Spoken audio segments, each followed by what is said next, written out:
Assalamualaikum warahmatullahi wabarakatuh. Kami dari kelompok 1 akan mempresentasikan tentang model-model pembelajaran anak usia dini.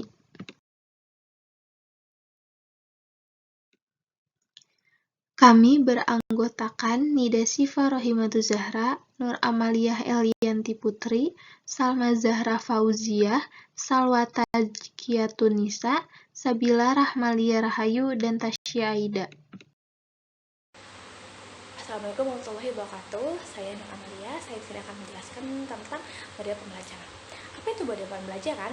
Jadi model pembelajaran adalah suatu desain atau rancangan yang menggambarkan proses rincian dan penciptaan situasi lingkungan yang memungkinkan anak berinteraksi dalam pembelajaran sehingga terjadi perubahan dan perkembangan pada diri seorang anak. Lalu adapun komponen-komponen dalam model pembelajaran, yaitu yang pertama ada konsep, lalu yang kedua ada tujuan pembelajaran, lalu ada materi atau tema, lalu ada langkah-langkah, lalu ada metode, lalu ada alat atau sumber belajar, dan yang terakhir ada teknik evaluasi. Lalu ada penyusunan model pembelajaran DRA berdasarkan pada silabus yang dikembangkan menjadi menjadi perencanaan semester. Lalu selanjutnya kegiatan mingguan yaitu atau LKM, dan yang terakhir ada rencana kegiatan harian atau RKM atau juga bisa disebut RPPH.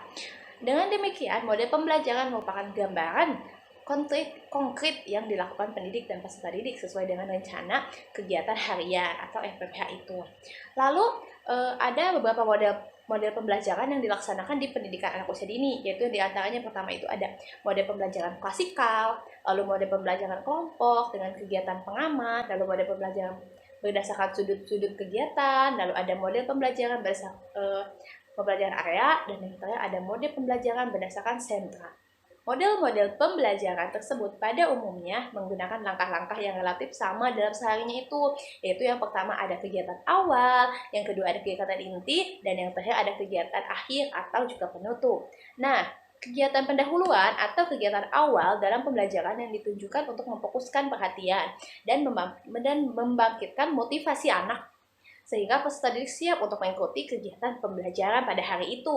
Lalu ada kegiatan inti. Kegiatan inti merupakan proses untuk mencapai kemampuan dasar yang dilakukan secara interaktif, inspiratif, menyenangkan, menantang, dan partisipatif.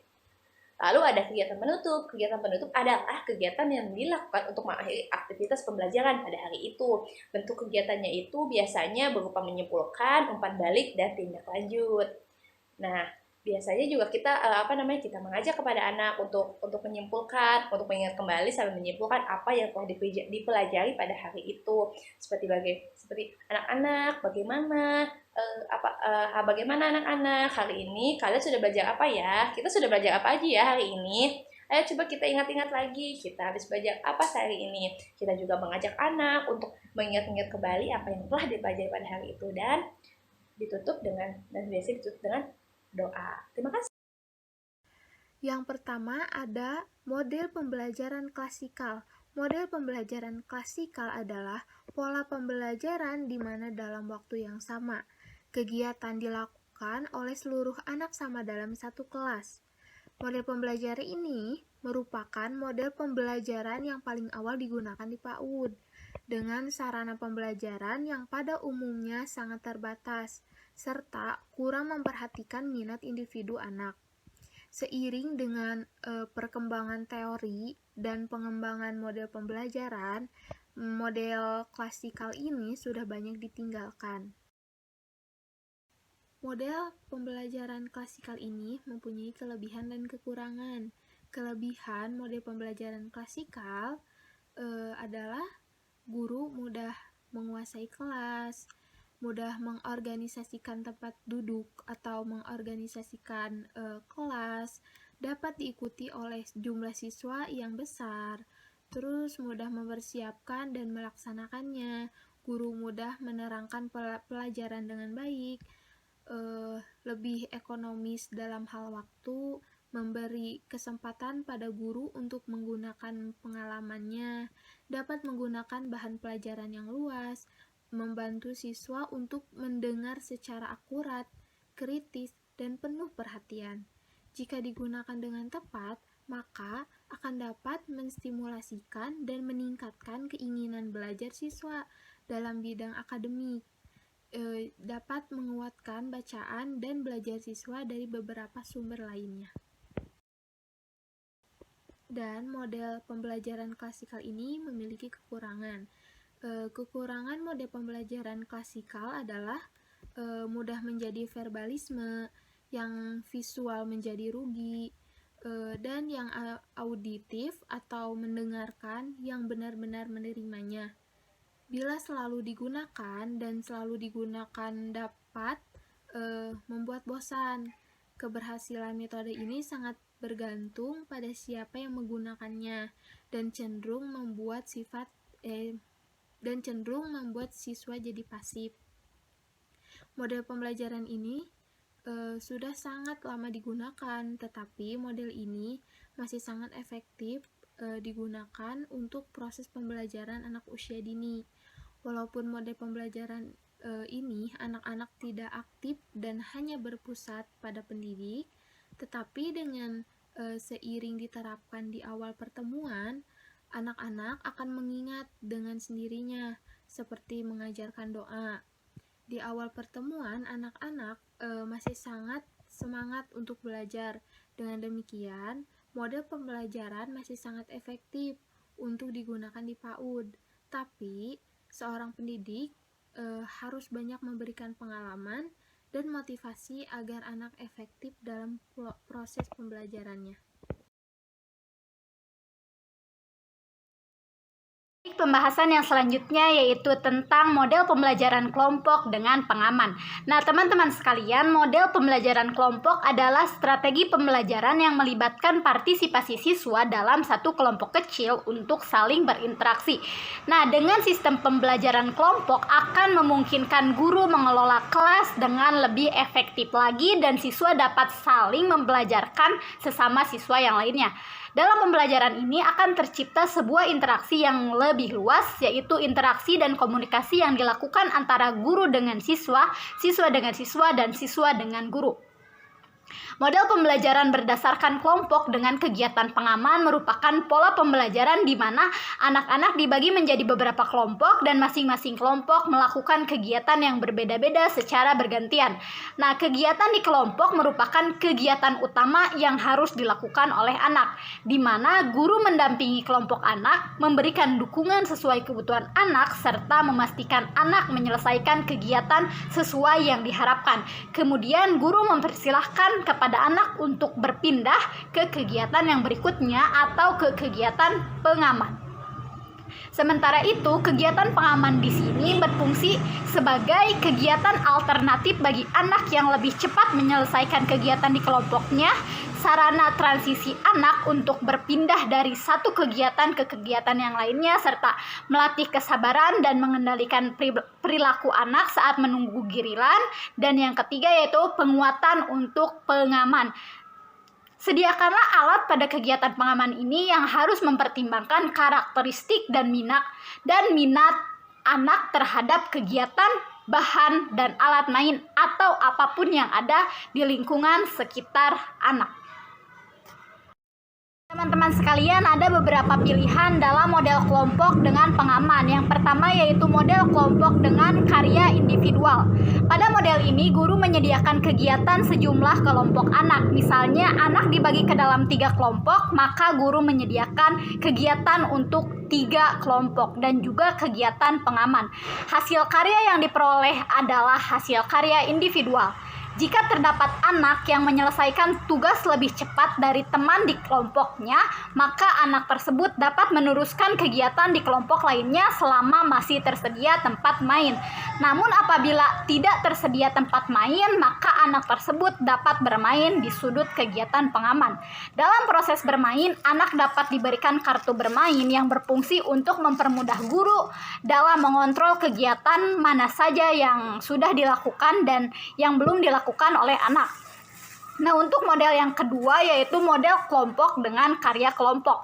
Kegiatan bermain kelompok dengan pengaman juga dapat dikembangkan menjadi kegiatan bermain yang dilakukan secara kelompok dengan hasil karya kelompok. Misalnya disediakan 3 meja yang masing-masing terdiri dari satu kegiatan main kelompok. Kegiatan main tersebut dilakukan bersama-sama dengan satu hasil karya. Pada variasi kegiatan bermain ini, anak-anak belajar bekerja sama dalam kelompok kecil untuk menyelesaikan satu tugas. Kemudian untuk model yang ketiga yaitu model kelompok dengan karya proyek. Kegiatan bermain kelompok dapat dilakukan dengan cara memberikan ide awal pada anak untuk bekerja sama. Misalnya, guru menyampaikan ide untuk membuat sesuatu yang berhubungan dengan tema, seperti membuat kue pisang.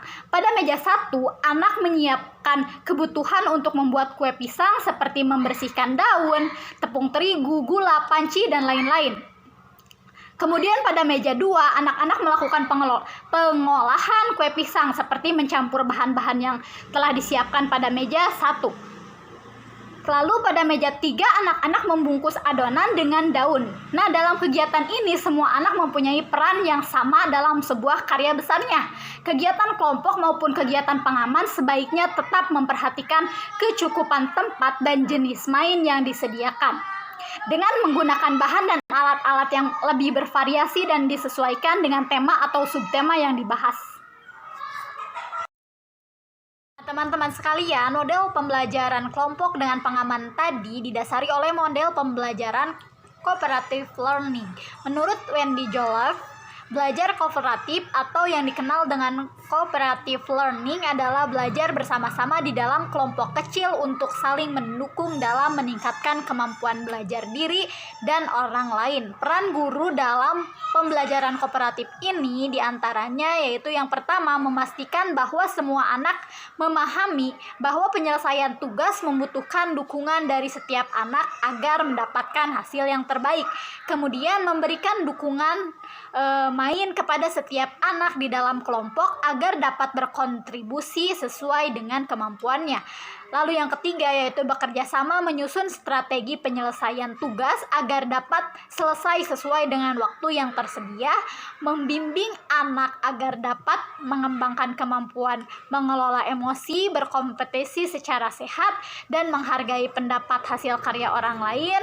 Kemudian yang kelima, mendorong anak untuk saling berinteraksi dan menghargai, misalnya dengan meminta anak untuk mengemukakan pendapat dan perasaannya tentang hasil karya kelompoknya maupun kelompok lain.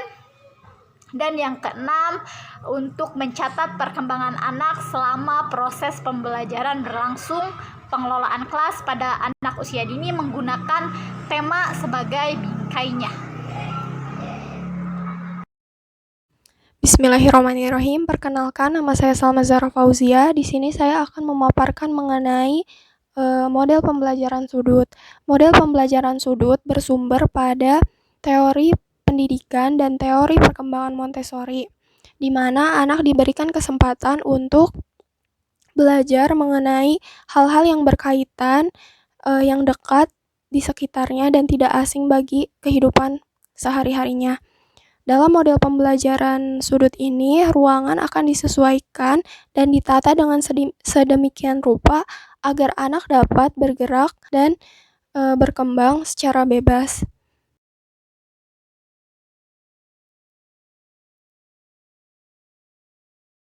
Selanjutnya terdapat 5 fokus pembelajaran pada model pembelajaran sudut ini. Yang pertama yaitu sudut latihan kehidupan praktis atau practical life corner, di mana sudut ini merupakan pondasi bagi sudut-sudut yang lainnya. Selain itu, pada sudut ini anak akan dilatih dan diajarkan mengenai hal-hal yang berkaitan dengan kehidupannya, lalu meniru pekerjaan orang dewasa seperti menyapu, mengepel, mencuci, membereskan barang, lalu mengikat tali sepatu, melipat baju, dan sebagainya. Pada sudut ini, anak akan dilatih mengenai keterampilan dan kemandiriannya. Adapun bahan dan alat yang dibutuhkan pada sudut ini yakni kursi, meja, lap, alat makan, alat bersih-bersih, lalu alat mandi, dan sebagainya. Yang kedua yaitu sudut sensori, di mana pada sudut ini anak akan diajarkan dan dilatih kepekaan atau sensitivitas sensorinya dengan menggunakan 5 panca inderanya, mulai dari penglihatan, penciuman, pendengaran, pengecap, dan peraba. Selain itu, pada sudut ini anak akan dikenalkan pada benda-benda mulai dari warnanya, tekstur, ukuran, rasa, berat, bentuk, dan sebagainya. Adapun bahan dan alat yang dibutuhkan pada sudut ini yakni berbagai bumbu dapur, lalu berbagai sumber rasa, biji-bijian, kain-kain, dan lain sebagainya yang merangsang sensori anak.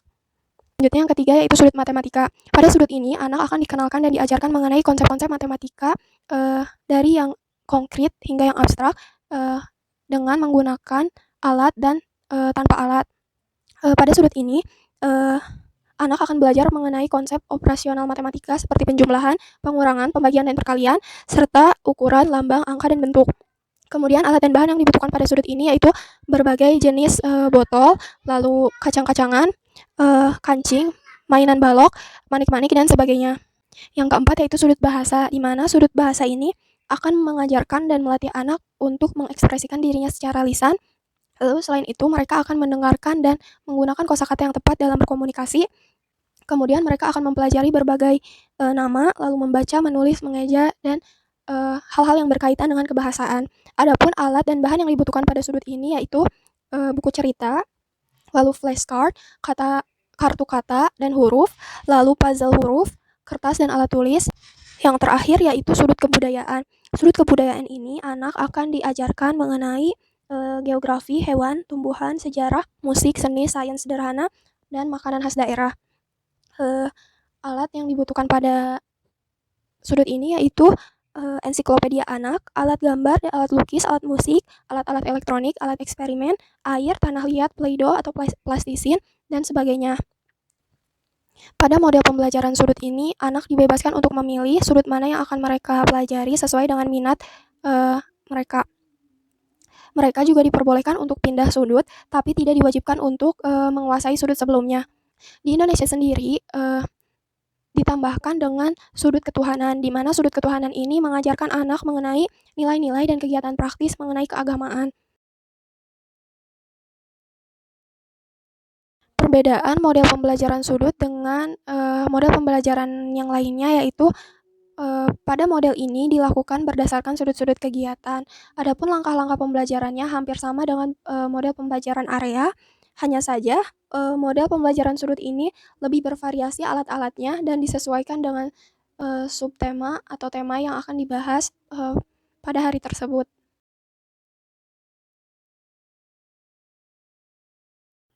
Model pembelajaran area memberikan kesempatan kepada peserta didik untuk memilih kegiatan sesuai dengan minatnya. Pembelajaran dirancang untuk memenuhi kebutuhan-kebutuhan spesifik anak, menekankan pada pengalaman belajar bagi peserta didik dan peran penting keluarga dalam proses pembelajaran. Ada beberapa macam pembelajaran area yang berdasarkan dengan minat. Yang pertama, ada area ibadah. Dalam area ibadah itu ada kegiatan seperti belajar praktek sholat, terus berwudu, terus ada mengaji Iqra bagi anak usia dini, dan belajar mengenal huruf hijaiyah.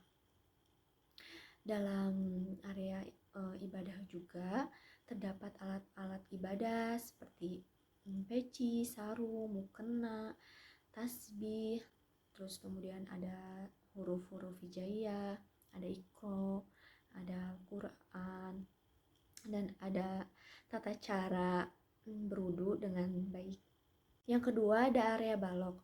Dalam area balok itu ada berbagai macam jenis balok, berbagai macam ukuran dan warna untuk mengembangkan imajinasi dan kreativitas anak agar bisa gitu merangkai balok menjadi suatu benda. Dan juga dengan bermain balok akan meningkatkan motorik halus anak.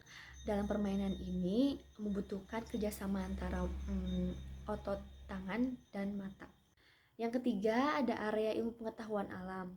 Dalam area IPA terdapat berbagai macam kegiatan seperti mengenal rasa, mengenal berbagai macam bumbu, terus mengenal binatang, mengenal panca indera pada manusia, mengenal tumbuhan gitu.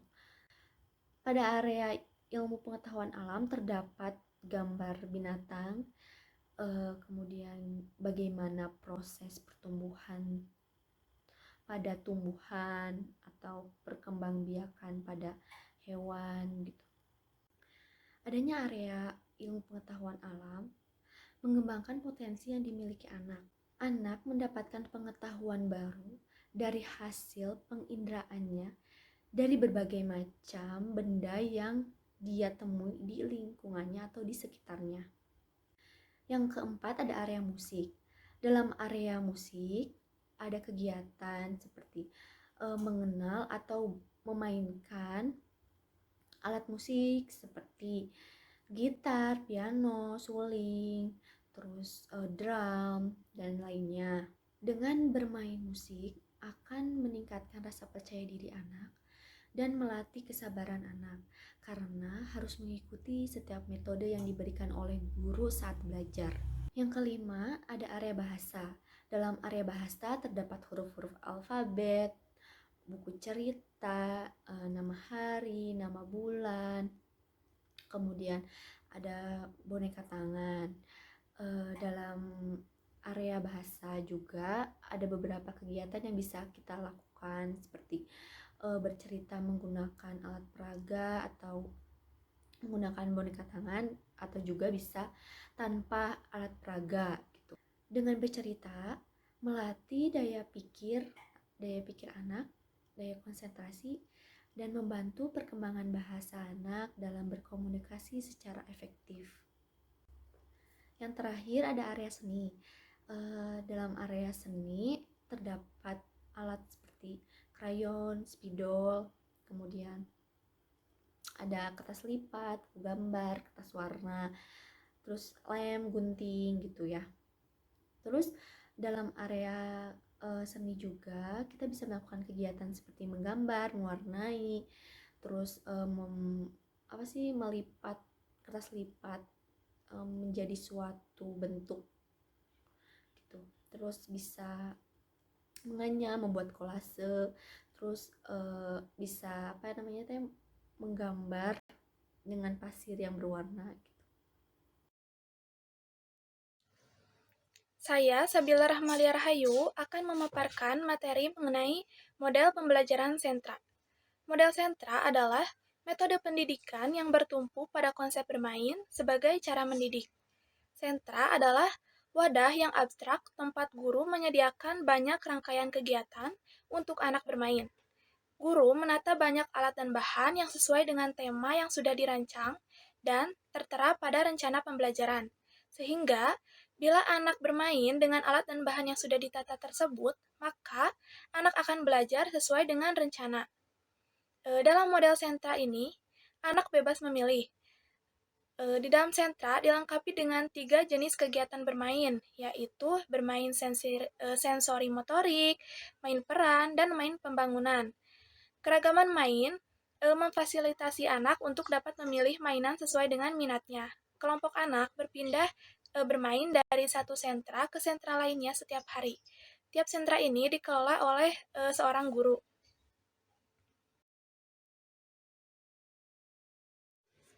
Proses pembelajarannya sendiri ini menggunakan 4 pijakan, yaitu pijakan penataan alat, pijakan sebelum main, pijakan selama main, dan pijakan setelah bermain.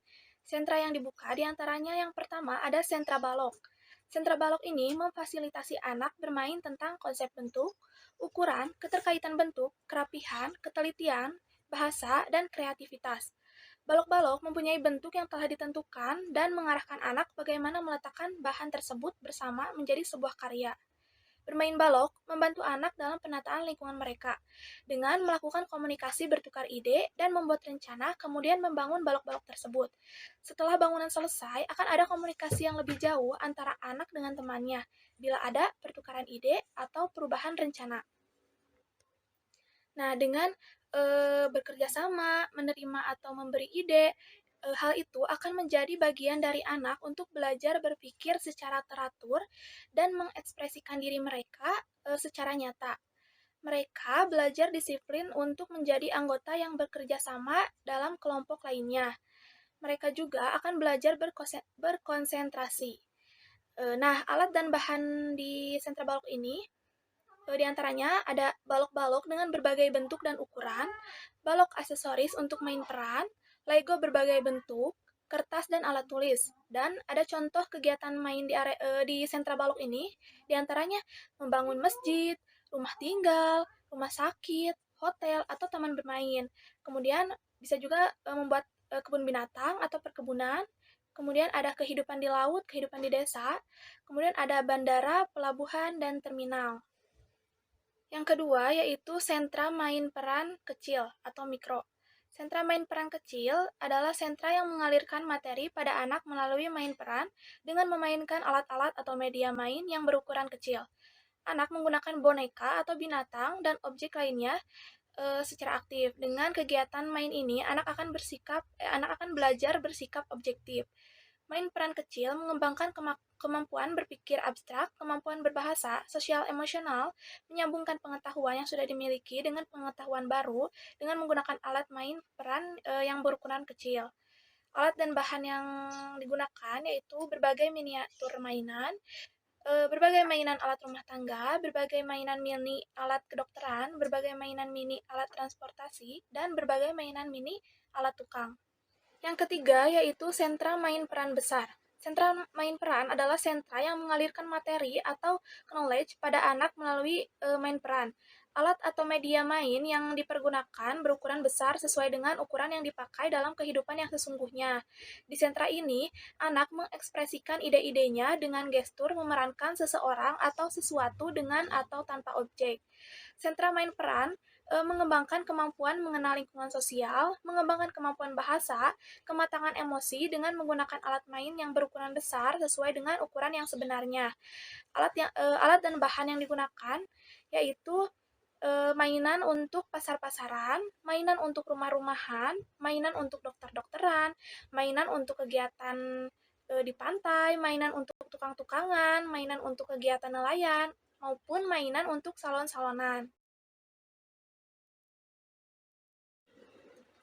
Yang keempat yaitu sentra imtak atau iman dan takwa, yaitu sentra yang mengalirkan materi pada anak melalui kegiatan berintegrasi langsung dengan ciptaan Allah yang ada di sekitar mereka. Dimulai dari mereka sendiri, orang-orang dekat mereka, makhluk ciptaan Allah yang lain, baik yang hidup seperti binatang, tanaman, maupun yang mati seperti batu, tanah, dan lain-lain. Di sentra imtak ini, anak berinteraksi langsung dengan Al-Quran dengan cara melihat, mendengarkan bacaan ayat, dan bila ada pertanyaan, guru mengajar anak untuk mencari jawaban pada Al-Quran. Semua itu untuk membangun pikiran anak bahwa Al-Quran itu adalah petunjuk hidup. Pada sentra imtak ini, kegiatan main yang dilakukan ditujukan untuk membangun kemampuan memahami kehidupan umat Islam dan mampu melaksanakannya. Sentra imtak mengenalkan kehidupan beragama dengan keterampilan yang terkait dengan agama yang dianut anak. Sentra imtak untuk satuan pendidikan anak usia dini mengenalkan atribut berbagai agama dan sikap menghormati agama atau toleransi. Contoh kegiatan main di sentra ini yaitu bermain mencari huruf hijaiyah yang sama dan berbeda. Kemudian ada memberi warna pada huruf hijaiyah atau asmaul husna. Kemudian ada praktek sholat, praktek wudhu, bermain dengan plastisin, membentuk huruf hijaiyah, kemudian menyusun huruf hijaiyah atau angka Arab, kemudian mengurutkan gambar sholat, dan bermain kartu huruf hijaiyah. Yang kelima yaitu sentra seni. Sentra seni adalah sentra yang memberikan kesempatan pada anak untuk berinteraksi dengan alat dan bahan seni yang terdiri dari bahan yang bersifat cair, antara lain krayon, pensil warna, spidol, cat air, dan lain-lain. Kemudian, sentra seni ini dapat dibagi ke dalam seni musik, seni tari, seni kriya, atau seni pahat. Penentuan sentra seni yang dikembangkan tergantung pada kemampuan satuan PAUD. Disarankan minimal ada 2 kegiatan yang dikembangkan di sentra seni ini, yaitu seni musik dan seni kriya. Sentra seni mengembangkan kemampuan motorik halus, keselarasan gerak, nada, aspek sosial emosional, dan lainnya. Dalam Contoh kegiatan dalam sentra seni diantaranya ada menggambar dan mewarnai gambar dengan berbagai alat, menciptakan bentuk dari berbagai media, terus kemudian finger painting dengan jari atau telapak tangan, mengecap dengan kaos kaki, dengan bahan alam, dengan jari, dan lainnya. Kemudian ada melukis dengan kelereng, sikat gigi, benang, sedotan, dan lain sebagainya. Kemudian ada membatik dan menjumput. Kemudian ada merangkai dengan manik-manik, dengan bahan alam, dengan kertas. Kemudian ada melipat kertas, menganyam dengan berbagai media, kolase, dan play-doh. Yang keenam yaitu sentra persiapan. Sentra persiapan adalah sentra di mana guru mengorganisasikan tempat secara khusus yang diisi dengan kegiatan-kegiatan matematika, membaca, dan menulis. Sentra persiapan ini lebih menekankan pengenalan keaksaraan awal pada anak. Penggunaan buku, alat tulis dapat dilakukan di semua sentra, tetapi di sentra persiapan ini lebih diperkaya jenis kegiatan bermainnya. Contoh kegiatan main di sentra persiapan ini yaitu yang pertama mengelompokkan benda-benda berdasarkan warna, bentuk, ukuran menggunakan penjepit besar dan kecil. Kemudian ada menyusun huruf menjadi kata dengan kartu-kartu kata. Kemudian ada mencontoh huruf, kata, kalimat menggunakan pensil, spidol, krayon. Kemudian ada menyusun kata atau kalimat dengan kartu angka atau stempel huruf. Kemudian ada menyalin kata. Kemudian ada bermain manik-manik dan tali, kemudian membuat pola kubus, kemudian ada bermain maze atau mencari jejak.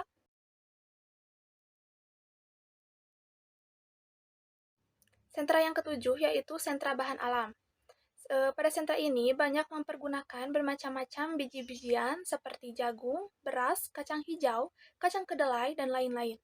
Sentra bahan alam adalah sentra yang mengalirkan materi yang sudah disusun guru melalui interaksi anak-anak secara langsung dengan semua bahan main tersebut. Pada sentra ini, anak diperbolehkan berinteraksi dengan bahan alam memakai semua indera. Mereka bermain ubek mulai dengan jari-jari, lalu tangan, sampai lengan, dan akhirnya ke muka. Atau mereka bermain di bak air, mencampur air, dan akhirnya masuk ke dalam bak air.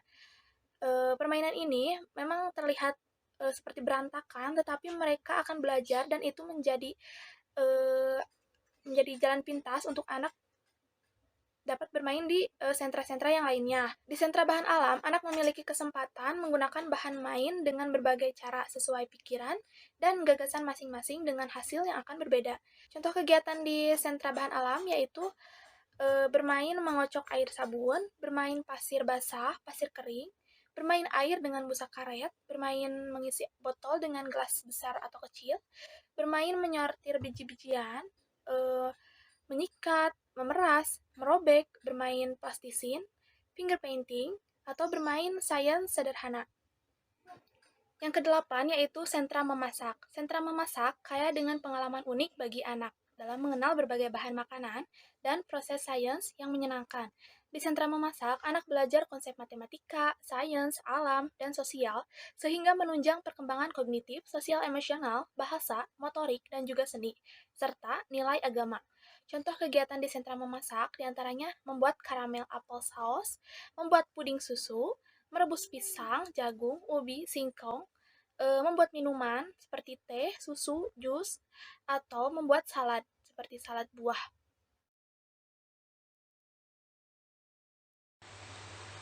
Kesimpulan yang bisa kita ambil dari pembahasan pada hari ini adalah sistem pembelajaran pada anak usia dini haruslah tentunya disesuaikan dengan tingkat perkembangan anak, tingkat kelompok usia, dan juga kebutuhan individual anak itu sendiri.